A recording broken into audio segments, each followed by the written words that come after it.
Outros conceitos, tá, que existem nas culturas gerais. Um conceito que é amplamente conhecido é chamado de triteísmo. A crença que a divindade é composta, ou, na verdade, existem um tipo de hierarquia de 3 principais seres. Por que 3 principais seres? Aquilo que eu comentei com vocês, pessoal.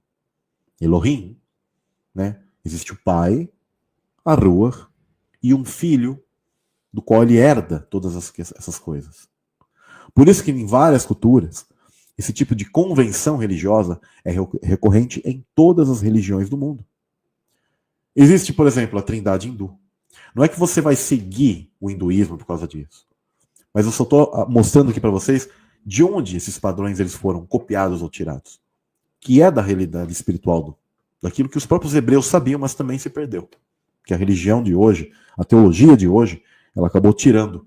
Então o cristianismo, ele seria o herdeiro das coisas que Jesus ele deixou, do qual Jesus ele apregoava um tipo de judaísmo correto. Então o cristianismo é a fusão daquilo que é Jesus, esse judaísmo, então o cristianismo seria isso, só que o cristianismo em si, por causa da elite, por causa do sistema, essas teologias, eles acabaram arrancando um monte de bases daquilo que está tudo na Torá, que Jesus falava e que os apóstolos conheciam. Só que algumas religiões pagãs conheciam também certos padrões. Por quê? Porque Deus ele deixou isso. Então a Trindade hindu tinha Brahma, o Criador, tinha Vishnu, o Preservador, e Shiva, né, Destruidor, que agem harmoniosamente para manter um tipo de equilíbrio. De onde eles tiraram essa ideia de 3 seres? Né? Observando outras crenças religiosas ainda mais antigas, muitas concepções teológicas mais antigas que a humanidade, das mais antigas da humanidade, contém também um tipo de algo trinitário. Amon, Ra e Ptah, no Egito. Ishtar, Baal e Tammuz, na Mesopotâmia. Né? Ou seja, inclusive a maioria dessas referências é uma entidade masculina, feminina e um filho prometido, um filho messiânico. Anu, Enlil e Ea, na mitologia suméria. Né? E a gente vê sempre essa questão dessas 3 divisões, tá? Onde sempre tem um que é maior, um segundo e um terceiro. Muito claro, né?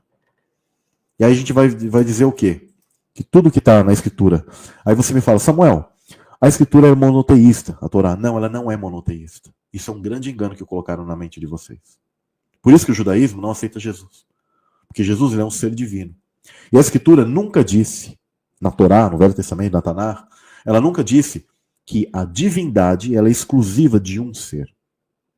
A natureza divina, ela faz parte de todos esses seres que são filho desse ser maior, primordial. Agora, o que a Escritura diz é que toda a veneração, e todo o poder, tudo aquilo que é a glória e honra, ela é exclusiva e de status desse ser. Aí sim, do Eterno, do Pai. Tá? A qual ele também designa poderes e outorga autoridades a muitos seres. E a qual ele entregou e outorgou toda a autoridade, tá? Do qual ele ordena que os seres também se dobrem a ele. A quem? Ao Filho. Simples assim, super simples de entender. Não estou negando o texto. Mas todo teólogo, o Dois Dedos de Heresia, todos os caras lá, eles vão fazer, né, o Fonfon, o Mãozinha, eu falo brincando aqui, porque eu não quero nem falar o nome desses caras. Toda a teologia, desde os mais famosos aos menos famosos, no YouTube, nas igrejas, na igrejinha pequenininha, na grande, eles vão negar os textos por causa da convenção de teologia que eles têm.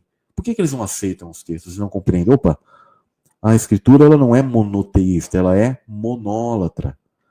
Porque o conceito de família divina precisou ser tirado. E essa é uma das maiores chaves e lindas que você precisa entender. Que você é um filho de Deus mesmo. Tá? Você é filho de Deus e há uma grande família. E eles precisavam esconder isso. Uma família de seres divinos. Porque como eu sempre brinco, filho de peixe é peixe. Mas é uma verdade.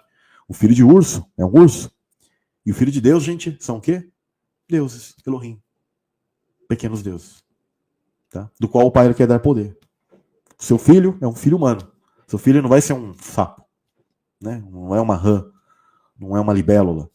É um filho humano. Então, o que eu quero que vocês compreendam é isso. Ah, Samuel, e nós como humanos, nós somos filhos adotados, que a Escritura fala. Vocês já estudaram o que significa o termo adoção, lá no grego? Qual que era o entendimento que Paulo estava falando? O termo adoção lá é usado também para um filho legítimo que está ao cuidado de algo temporariamente. E ele estava falando sobre nós estarmos aqui em estado humano e estarmos ao cuidado da Torá, daquilo que é o sistema mundo, ou seja, temporariamente. Mas é um filho legítimo de um pai. Então nós estamos aqui com um tutor, com um aio temporário, que é a palavra, que foi dada aos profetas. E todos estamos na mesma natureza hoje, diminuídos. Lá no Salmo 8, é dito que é o homem para que te lembres dele. E aquele salmo está falando em pardez, ou seja, o que é pardez? 4 níveis de interpretação. E lá está falando do homem, está falando de Jesus também, ao mesmo tempo. Então tudo que se aplica à questão de Jesus, de vida, ele encarnar, etc., se aplica a nós. Lá também fala, né, o diminuíste um pouco menor que os anjos, que Elohim, que ela. Ou seja, o estado divino dele foi diminuído.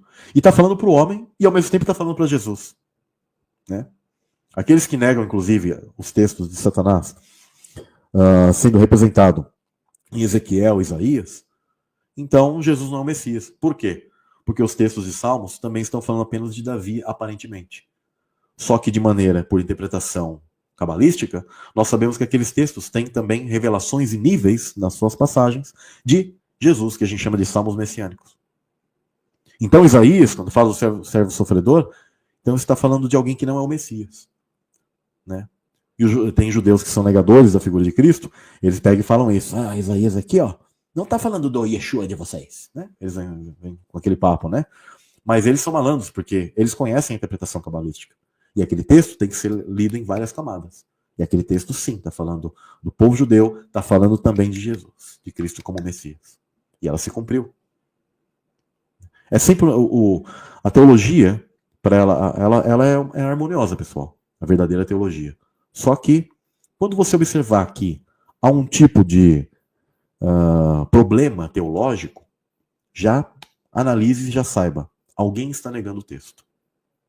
Alguém não tem uma chave preciosa de informação. Porque quando você não nega os textos com as chaves corretas, a Bíblia inteira está em harmonia. Aqui nesse canal vocês nunca me verão negar um texto. Porque a Bíblia inteira está em harmonia, porque você tem que ter as chaves corretas para entendê-la.